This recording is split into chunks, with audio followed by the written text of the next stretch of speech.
একটা সরকার প্রতিষ্ঠিত হতে না হতেই আমরা যখন তিনটি মৌলিক কথা শুনছি সরকারের প্রধান ব্যক্তির বক্তব্য থেকে, আইনের শাসন, ন্যায্যতার ভিত্তিতে দেশ পরিচালনা এবং গুরুত্বের ভিত্তিতে নাগরিকগণ তাদের অধিকার সংরক্ষণ করবেন, এই কথা বলার 5 দিন 7 দিন যেতে না যেতেই আমাদেরকে এই দৃশ্য কেন দেখতে হয় যে নরসিংদীতে আমাদের 15 বছর বয়সী একটা মেয়েকে প্রথমে গ্যাং রেপিং করা হচ্ছে, তারপর তার ইজ্জত আবরু এবং পরিবারের সম্মান বাঁচাতে না পেরে তার খালু বাড়ি যাওয়ার পথে তাকে অপহরণ করে তাকে হত্যা করা হচ্ছে, এবং সেটা নিয়ে কোনো আলোচনা হবে না। আলোচনা হবে আমরা কে হেঁটে যাচ্ছি অথবা কে গাড়িতে যাচ্ছি।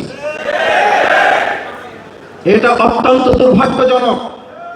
এটা বক্তব্যের সাথে শুধু সাংঘর্ষিক নয়, এটা 18 কোটি মানুষের সাথে প্রতারণা করা শামিল। এটা সবাই যোদ্ধাদের প্রতি প্রতারণা, বিশ্বাসঘাতকতার শামিল। মনে রাখতে হবে এই জাতি স্লোগান তুলেছিল উই ওয়ান্ট জাস্টিস।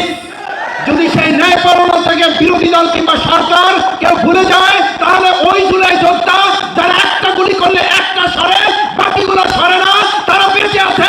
আবার 25 আগস্টের জন্য রাস্তায় তারা নেমে আসবে।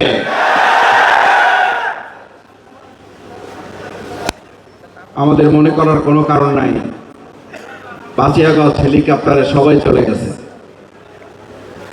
5ই আগস্ট হেলিকপ্টারে যারা গেছে, যারা তাদেরকে যেতে বাধ্য করেছে, তারা এখনো এই বাংলাদেশে বেঁচে আছে। তারা কে হেঁটে গেছে অফিসে আর কে গাড়িতে গেছে এইটা দেখার জন্য নতুন বাংলাদেশ গড়ে তোলে নাই। তারা গড়ে তুলেছে আমাদের এই আমেনার সন্ত্রাসী নুরাকে 24 ঘন্টার মধ্যে গ্রেফতার না করতে পারলে প্রয়োজনে বিরোধী দলকে পরামর্শ দেব, রাস্তায় নেমে আমার এই আমেনা বেগমের হত্যাকারীদের গ্রেফতারে সরকারকে বাধ্য করতে হবে।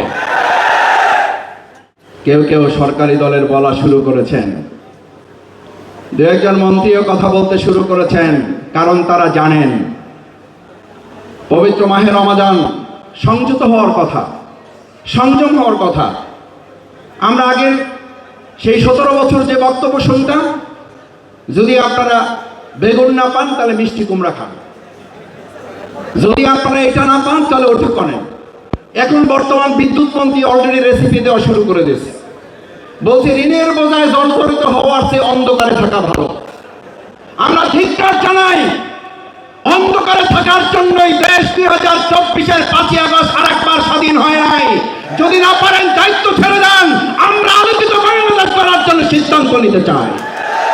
আপনারা লুটতরাজ করবেন, বেগম পাড়ায় আপনারা কানাডায় ঘর বাড়ি করে তুলবেন, সুযোগ সুবিধা ভোগ করবেন, আন্দোলন সংগ্রামে আপনাদের নামে একটা মামলা হবে না, আপনারা জেলখানায় যাবেন না, কোন একটা রাষ্ট্রের প্রেসক্রিপশনে আপনারা মন্ত্রী হবেন, বাংলাদেশের মানুষকে অন্ধকারে রাখবেন।